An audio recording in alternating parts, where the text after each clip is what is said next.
And I always believe that a healthy relationship is not how well you do when things are good. It's actually how well you do when things are bad. From the outside looking in, right? Yes, they are these big superstars who seem larger than life, but really they're just people at the end of the day who just so happen to be living out their dreams. Hello. Hey, beautiful. Come on in. Hi. Thank you for having me. Oh my gosh, you look beautiful. Thank you. Loving the blue, feeling springish, Yes. right? Finally. Well, the weather's up and down, but Yeah. So you got a lot going on today, honey. Yes. You are a busy woman. What you got going on? Oh, well, today in particular, or just life in general? Well, you could do today. Let's start with today. How much time do you have? Well, you're a wife. Yes. You're a mother. Yeah. You're a professional career woman. Yeah. You're doing all the things, right? But let's just start with today, because like what I help clients do is like, let's whittle it down to being present in the moment and do some mindfulness. I like so that. I let's even appreciate do that. that. Let's do some breathing, right? Okay. When I count to 3, we're gonna breathe in through the nose and out through the mouth, just to reset. Okay. 1, 2, 3. Breathe in and out. That relaxed me a lot. It's that.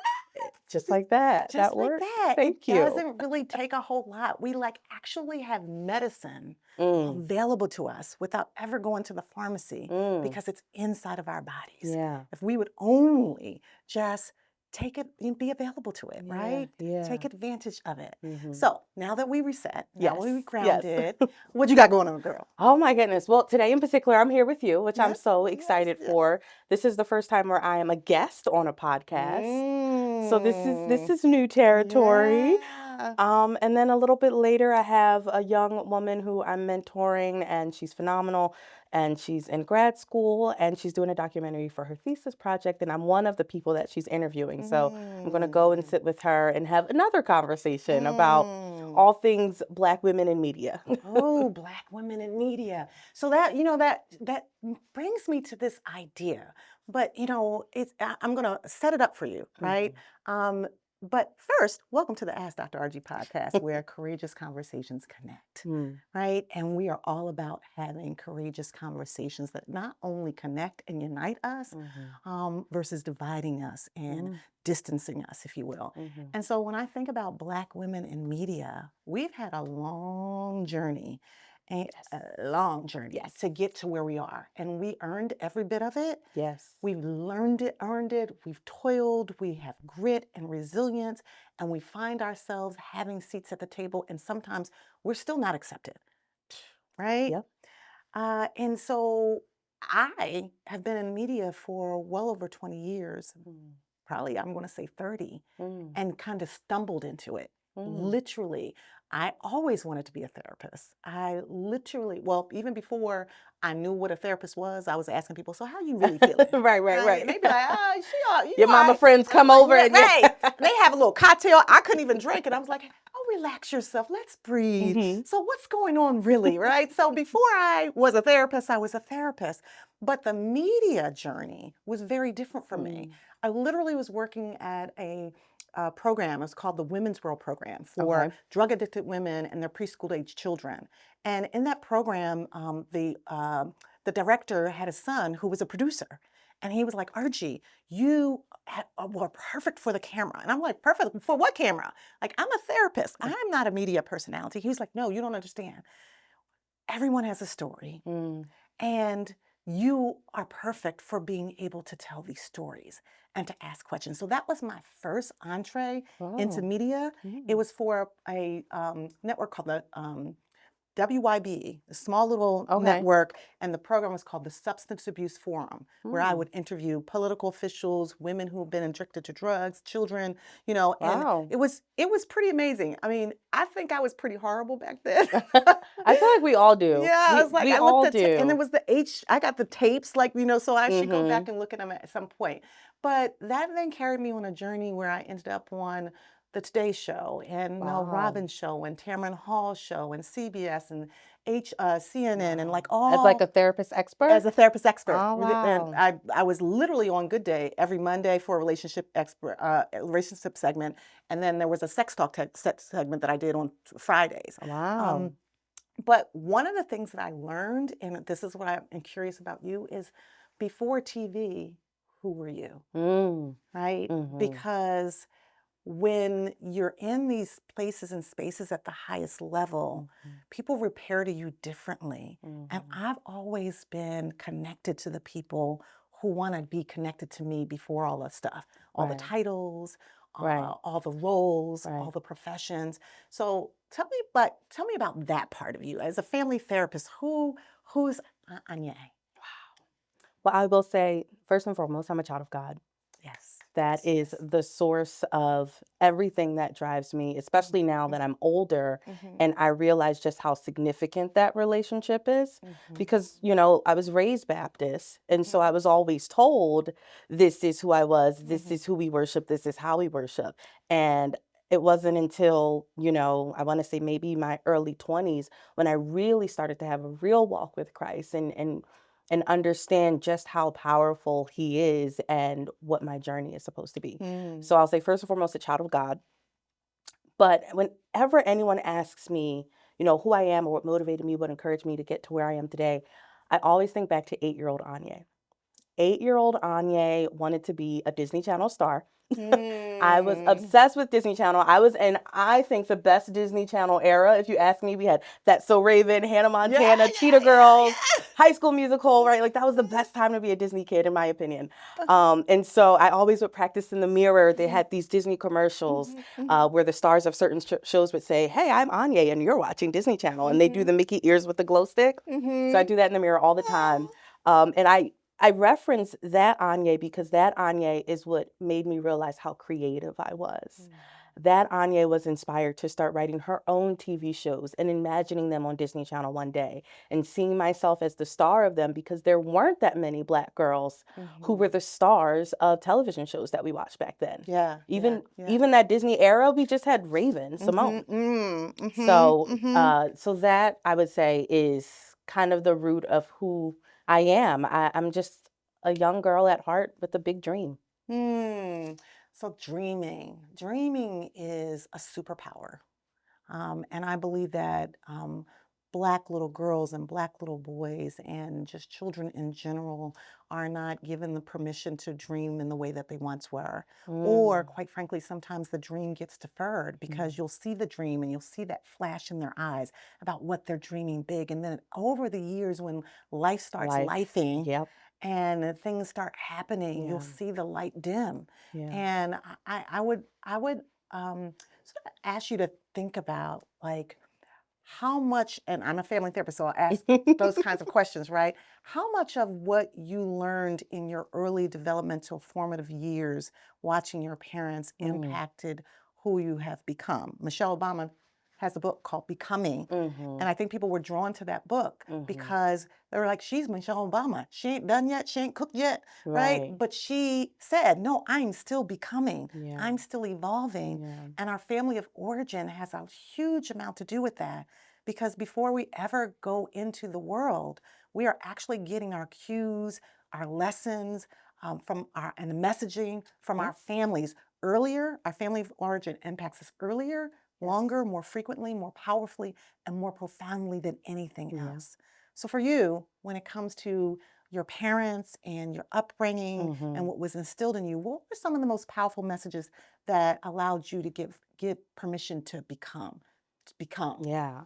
I come from a family of hardworking women, Mm, entrepreneurs. My family, before I was born, started a school, which was a daycare. And at the time, it had an after school program, a summer camp as well. They're still open to this day. They've been open mm, for 46 years. mm, So I went there when I was a baby, all the way up through third grade, worked there, in during the summers of high school.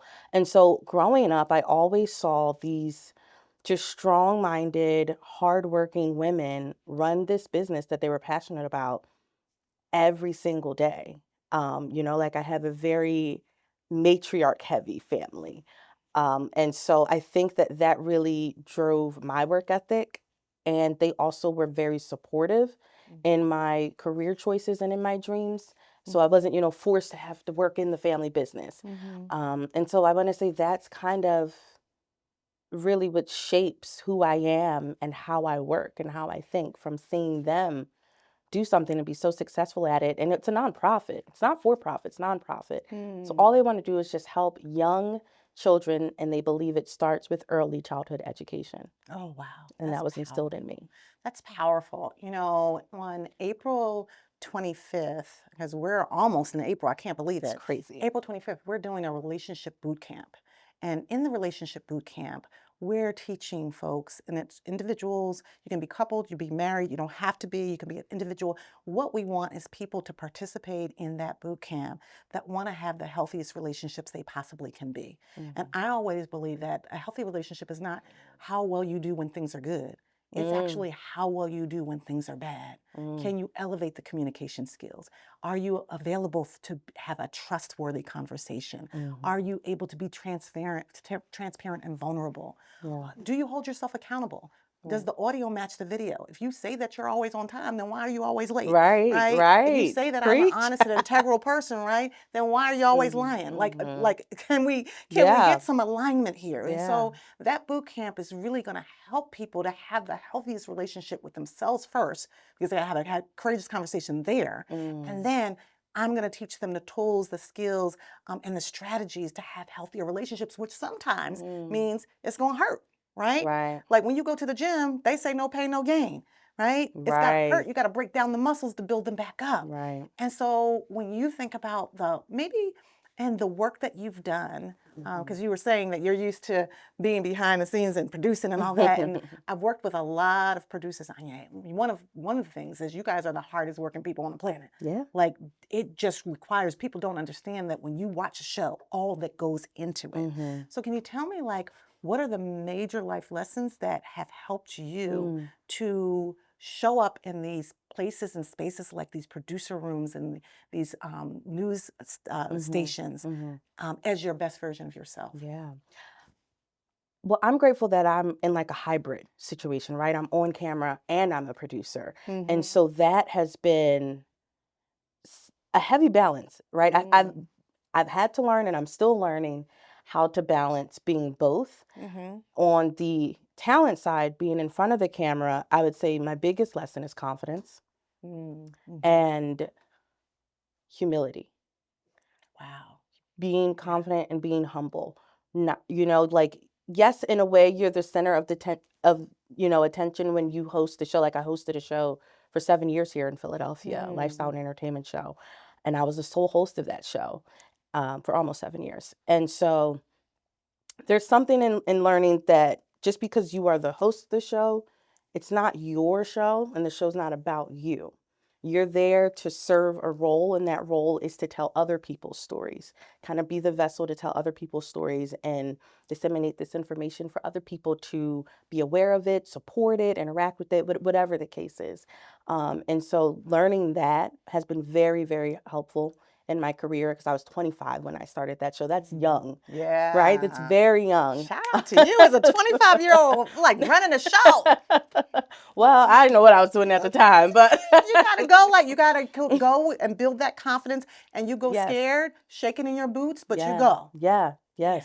And you that's don't stop. And then on mm, the producing end, finding my voice, speaking up, right? Having a seat at, I wouldn't necessarily say I've had a seat at the table, but I've had a seat at some tables. mhm, And finding my voice at those tables was something that was hard to do. I was the only Black person, right, on our team for that show. And so a lot of the times I'd have an opinion, and other people, they couldn't see it. They couldn't see the vision. They couldn't see why this story was important, why this community was important to focus on. And so that was hard, right? Sometimes it was isolating. Sometimes I felt like, am I crazy? Is this not a good idea? Do I not know what I'm doing? mm. And so I questioned it. I doubted myself a lot. And so having to learn to trust my voice, use my voice, um, and talk to God throughout every situation and encounter to get me through it. Yeah, wow. That like gives me chills because I think we as Black women find ourselves in those situations, those institutions, those ivory towers where we have to encourage ourselves because the external forces are not going to encourage us. Hmm. I worked in academia for many, many years, and I was told the work that I was doing wasn't scholastic enough. Mm, I was literally on the Today Show talking to 6.9 million people. mm, And I would go back to my institution of where I worked, and I was told that's not good enough. That's mm, not worthy enough. Even though people would email me and say, "Hey, what you said, Dr. Argie, that changed my life, mm, literally." And I had to say to myself, am I going to believe them who mhm, says that I'm not good enough? Or am I going to believe me and God who has given me this gift called mhm, life? mhm. And so that was a reckoning. It was an aha moment. It was a pivot for me to really go inward and use my internal resources. So when you say confidence, humility, and then voice, the Mm, voice really grabs me because for many of us, we will not always have the voice that we would want to have. And we will have to partner with others who have platforms to right. elevate our voices in that Mhm, way. right. And then when you say you a little bit of a hybrid, where you're in front of the camera and you're behind the camera producing, I think that's a huge role because it takes so much from you, Yeah. right? And we as women are very good at multitasking. Mhm. The thing that I always say is measure how much it's going to cost you Yeah, you're right. because everything costs you something. It's Right. all hard, Right. but what is it really going to cost you? And are you willing to pay the price? Right. So, pivot for a minute, Mhm. and I'm curious. I want to talk about your interviewing style. What Mm. is your superpower? You've interviewed Mm. DiCaprio, Mhm. Leonardo DiCaprio. You've interviewed Tiana Taylor. Yeah. You've interviewed Regina King. Mhm. You've Regina Hall, yeah. Regina Hall. I'm sorry. Mhm. You've been at the Emmys and the Oscars and all the places with all the people. And I don't know if we're similar, but I think we are because we belong to the most illustrious sorority on the planet. Ooh. Ooh, right? Delta Sigma Theta Sorority Yes. Incorporated. Say the name. Um, so I knew we were going to have this good conversation and energy. What's your superpower when you're doing interviewing, and what helps you to stay grounded Mm. when you're in these places and spaces like green rooms and red carpets that oftentimes will perhaps see you as invisible? Mm. I've never been asked this question before. And Mm, so I don't know how deeply I've thought about it. I will say my goal going into any interim and going into any interview mm-hmm, is to connect with my guests on a human level because I do interview a lot of celebrities, mm-hmm, and from the outside looking in, right? Yes, they are these big superstars who seem larger than life, and we seem so far away from them, so out of reach. mm-hmm, But really, they're just people at the mm-hmm. end of the day who just so happen to be living out their dream. And so that is what interests me the most as someone who is also just trying to live out her dream. And so I just like to connect with them on that level first. Mm-hmm. I always say my goal is to get them to crack a smile or crack a laugh, right? Uh-huh, To uh-huh, kind of just uh-huh. be the icebreaker before I start asking, some of the harder, more deep, in-depth questions. Um, but yeah, I just like to pick their mind in a way that goes past the headline. I Oh. that's really what interests me the most. I try to get them to talk about something I haven't seen or heard them talk about in any interview before. And Mm. if we can do that, and if I can get you to feel vulnerable enough with me to share even a little bit of that, then I feel like I did my job Mm. as far as like That's my that's style. the V word. So I love that superpower to get them to laugh and also to get them to be vulnerable and share a part of themselves that they may not Yeah. have, right? And I do have to say, you mentioned that I've been at the Oscars and the Emmys. I haven't yet, but we're gonna speak that All into right, okay, existence. we're speaking of We're this gonna speak assistance. that. I You've have an Emmy, interviewed, but I haven't been to you the Emmys. have an Emmy. Well, Well, a regional Emmy, but to hey, me, it's still an Emmy. To me, it's an Emmy, right? I'm Emmy nominated as well, right? Yes. For a segment I do with Joyce Evans called All Teched Out. Oh, nice. And I feel like I own it. I own Yes. it. I earned it, and I'm Yeah. walking in it. It's not easy So to we get have to one. do this, right? Mhm. So here's the thing, like. When you think about the next steps for you, Mm-hmm. because I am a full believer that we've got a plan. People got to work their plan, plan their work and work their plan, right? And Mm-hmm. if people don't plan to fail, they fail to plan. Mm. So, right? So it's a little Yes. tongue Oh, twister, that's deep. That's right? deep. I like Right? that. So, what's the next steps for you? What do you really want to lean into fully and plant your feet and your body and your mind and your spirit into? It's so interesting that you asked me this question because that's a question that I'm currently asking myself. Hmm. Um, I'm in, I'm stepping into a new chapter right now. I'm in this transition where, as I mentioned, I was hosting the show for almost 7 years. And now I'm working independently for the first time ever. Hmm. And so I'm just walking this, and I've had, long conversations with myself and with God about, who I am and what I'm meant to do next. And I just feel this conviction telling me to bet on myself.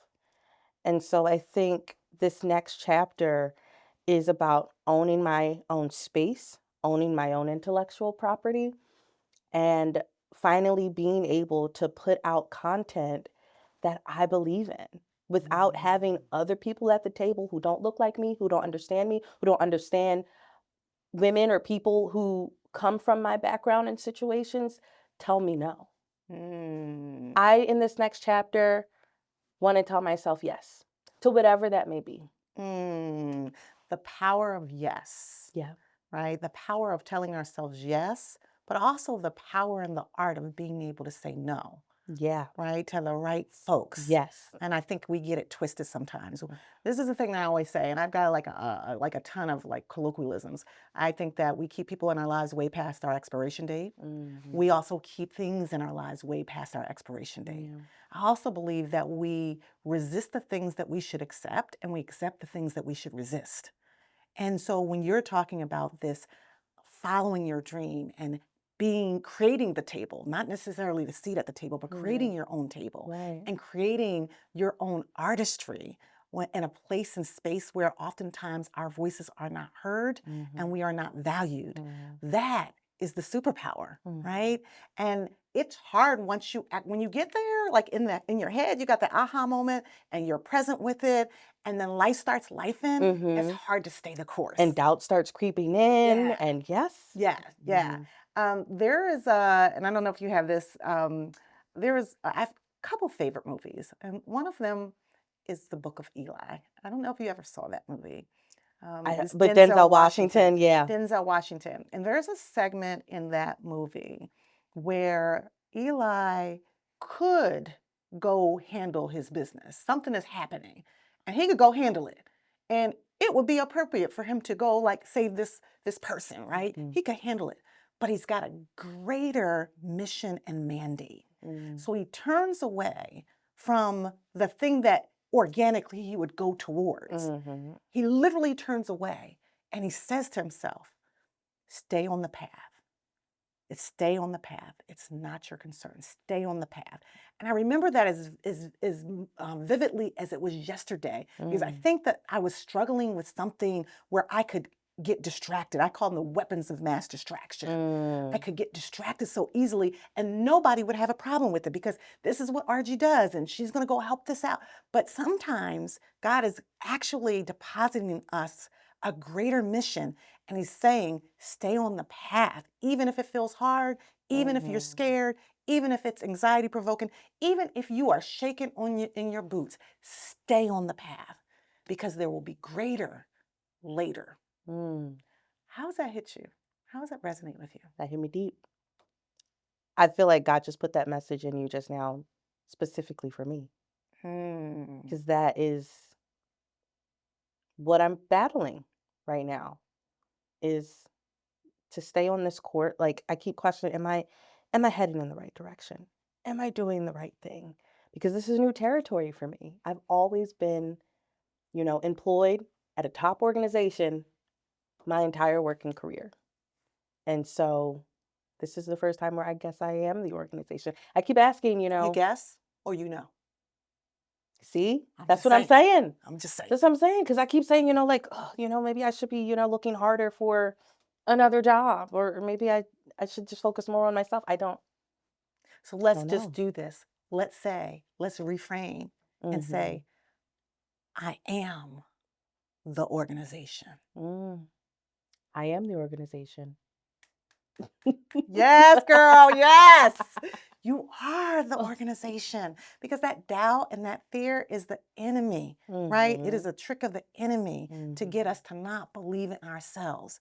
And I can tell you, when I was in that institution and I was looking for other jobs because I knew that I had been there past my expiration date, and I had an audible voice. My husband will tell you this, because I was talking to him and I'd gone out for this job. I knew it was mine. And this other person got the job. And I was in tears. And I'm not a big crier, because people cry in my office all the time. I was literally crying. I said, why does this keep happening to me? And it was the first time, not the last time, but the first time I heard the audible voice of God say, this is not happening to you. This is happening for you. Yeah. Right? Yeah. And oftentimes God will block a thing to open the door. And all he asks is for us to be able to trust him. Right? Those footsteps that we think are ours, that are really his, when he's carrying us, right, into our next chapter, into our next life, into our next journey, with everything that we need to carry out that mission and that vision and that mandate. Yeah. So you have it, Soror. You got it. Yeah. You got it. Yeah. You just got to believe it. Yeah, And I do. But I do. I think sometimes our belief wanes. I can tell you, and me, the queen of courage, right? The person who has been doing this work for so many years, doubt can easily creep in. And I have had belief issues where I'm like, me? For real? We doing that? Right. And so I know, not only from working with so many, literally now thousands of couples and individuals and families. At this point, I've been in this game for 30 years, helping people in their most darkest places, being what I call the emotional firefighter. I go into the pain. I don't run away from it. But yet, there's a hybrid in me too. Because while I'm so busy helping other people, I also have to do the work to make sure that I'm okay and help myself, right? And that's what we all have to do. Yeah. Women, we tend to multitask. What I have found is sometimes what we do is we have the skill to help, but we're so busy helping everybody else that we haven't done a good job of helping ourselves. And that's the courageous conversation that we need to have with ourselves. As literally the first chapter in the book, radical self-care in action. Taking care of ourselves in order for us to then manage the mandate to take care of other people. Because we can't do that if we don't put our oxygen masks on first. Exactly. Right? Exactly. And so, listen, I'm curious. You got married at 30, right? Or in your 30s? I got married at. Wait, hold on. I got engaged. I think I met. Wait a second. All right, let get Wait it, a second. because your husband might be watching. Well, I know. Well, I got married in 2020. I'm bad. Listen, I am so bad at math. So it's 2026 right now. So 6 years ago. 32. So what is? I'm so bad at math. So 26. You're 32, 26. You got I married. got married at 26. It was 6 years ago, and 2020 is 2026. That would be. Hey, man. Wait. Let's say you got married in your 20s. I got married at. Wait, hold on, because now I need to know. How you're 32 now? 32. Okay. What's 6 minus? What is 32 minus 6? 26. That's 26? Yeah. So oh yes, times 4 is 30, so 32, 26. So you got married at 26. That's so bad at very math. young, because you were producing in your own show and the star of their show at 25-ish or something like that, you said, right? Yeah, I got the job at 25. At 25. So a year later, you got married. Yes. Yes? Yes. And so here's what I'm curious about. When you think about being a young wife, right? Because truth be told, if you're one and done, who you are when you're my age, right, is not who you are now.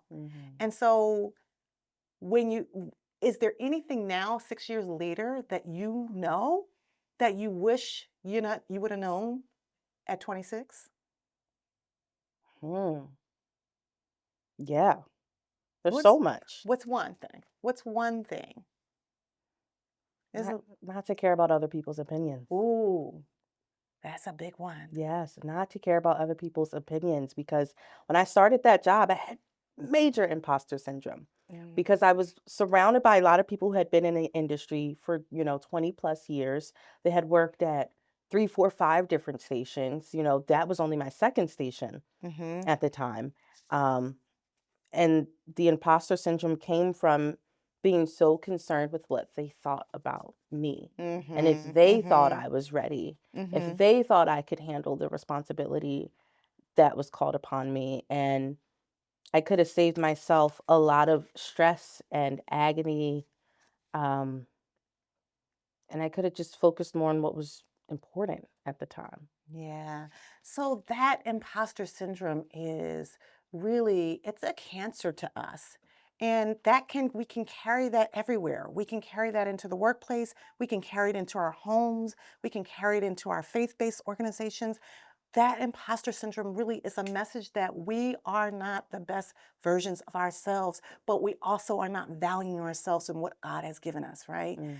And so when I think about even you and I've had imposter syndrome for sure, but I had to battle it, and I had to ground myself and I had to pray, that God would give me that courage and that confidence, and that dogma that I knew that I had. Mhm. But I also had to have some cheerleaders, right? Mhm. And I will tell you that my husband, I prayed for him. Mhm. We met at church, and at the time I was really jaded. I was kind of jaded. I was like, I don't need anybody. And my sister was the one that was like, no more placeholders. You do need someone. You need to stop acting, like you're acting, and you need to open yourself up to the possibilities. And so I connected with my husband at the time, just someone, a nice guy at church, if you will. And as we began to know each other, and as we began to fall in love, and as we decided that we were going to do life together, Mhm. what I began to realize is that we were not perfect people, but we were perfect for each other. Mhm. And where I was weak, he was strong. Yeah. And where he was weak, I was strong. And I can tell you that I don't have a bigger cheerleader in my life Mhm. that loves me, that cheers me on, that supports me, that affirms me, that tells me that I'm beautiful, and is literally the wind beneath my wings. Mhm. But here's what I had to let go of. I had to kill, I had to grieve, I had to let it go. I had Mhm. to let go of this idea that I'm this independent person that doesn't need anybody. Mhm. I had to let go of this. I'm this strong woman. I can open my own door. I can pay my own bills. I can travel. And I had to let go of this idea that I didn't need a leader because he Mhm. is the leader of our family. He is the leader of our household. And my pastor's wife said something really powerful years ago when we were talking about submission. She said, submission is easy if headship is right, Mhm. right? And Mhm. for us women, many of us need to get back to what's organically who we are and who we are designed to be. We Mhm. are these feminine, wonderful creatures that are nurturing, that are soft, that can actually conquer the world with our superpower, Mhm. and certainly have our partners be available to us in all these amazing ways if we operate in our organic feminine energy, Mhm. Mhm. right? And so what that means to me is we got to get back to who we were designed to be. Mhm. And the world has done a job on us. And so we think we got to show up because we're in these places with our imposter syndrome. We got to show up aggressive and we got to Mhm. talk that talk and walk Mhm. that walk in a way that doesn't honor the spirit of the beautiful marriages or relationships that God is designing for us. Mhm. That's what I had to learn. And I Mhm. can guarantee you, it changed the trajectory and the dynamics in our marriage Mhm. because I was able to be fully who I was designed to be Mhm. and not who the world said I was supposed to be. Does Yeah. that make No, sense? it does. It Tell does. me about your Mhm. marriage a little bit. This ain't a therapy session, but is there one thing that you kind of learned about yourself that you had to Hmm. kill or let go of in order to infuse something else into your marriage? I'm not sure. What I will say is that my husband too is very supportive. I mean, I would not be here if it were not for him. Mm, I would not. He has supported me in everything that I've done in my life, professionally, personally. He has been my rock. He's been my best friend.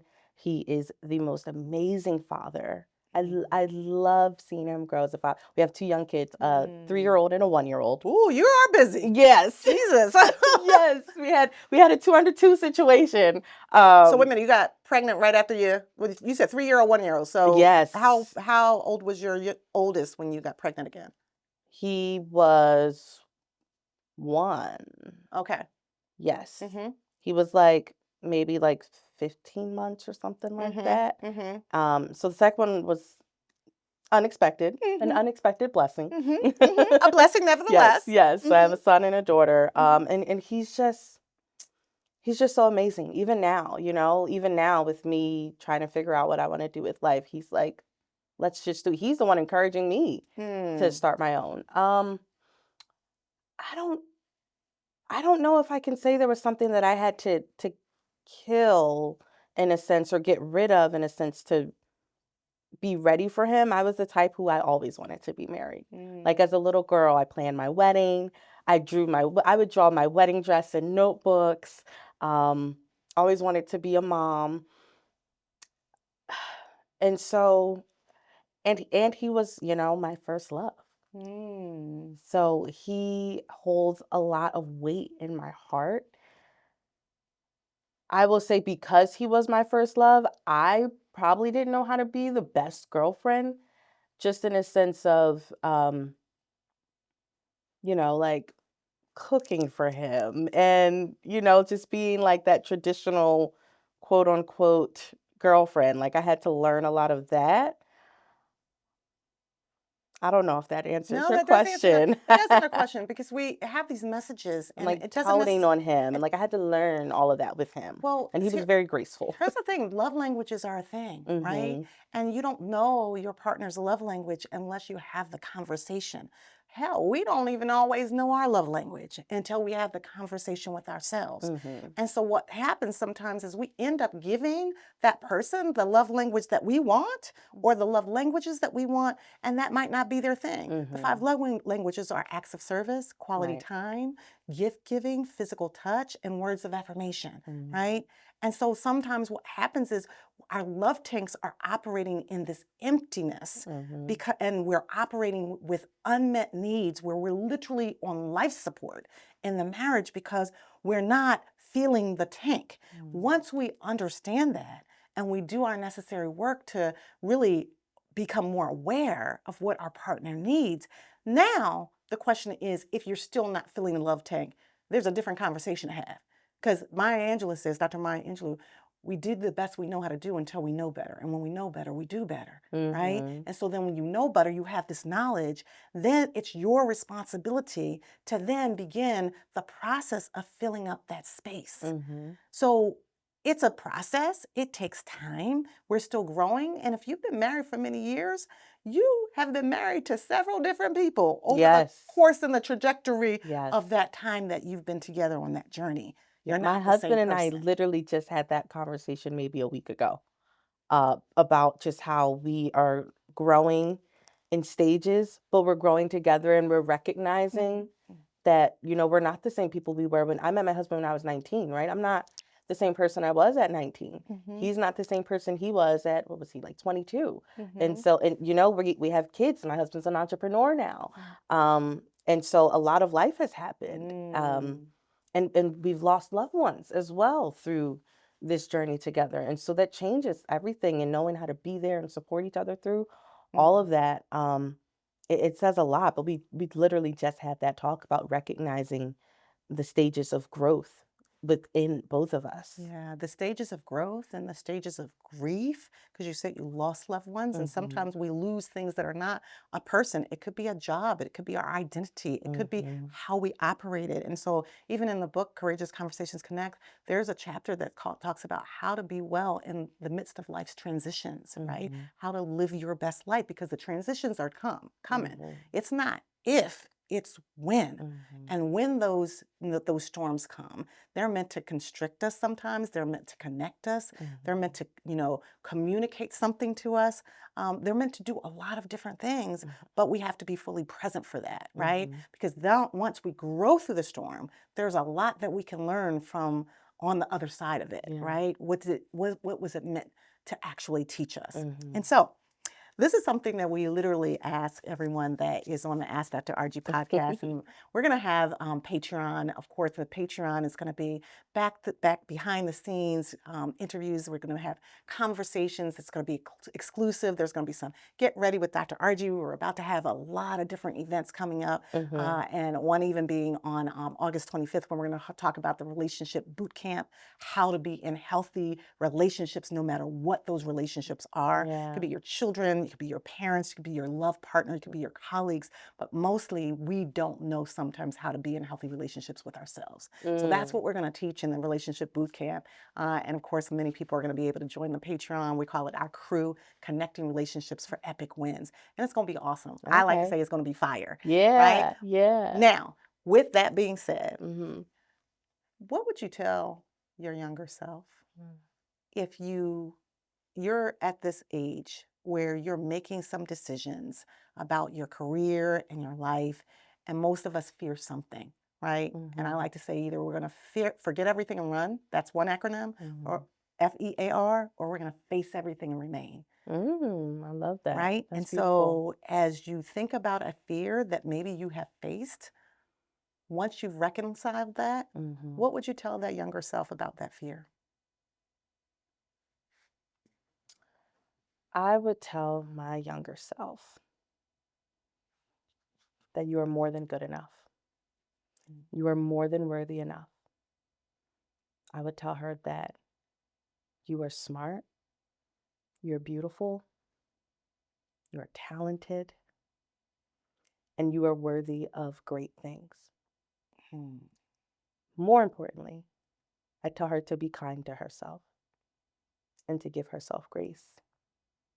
And that she's doing an amazing job. That she will be doing an amazing job. Amen. Oh, that's good. Yes. Yes.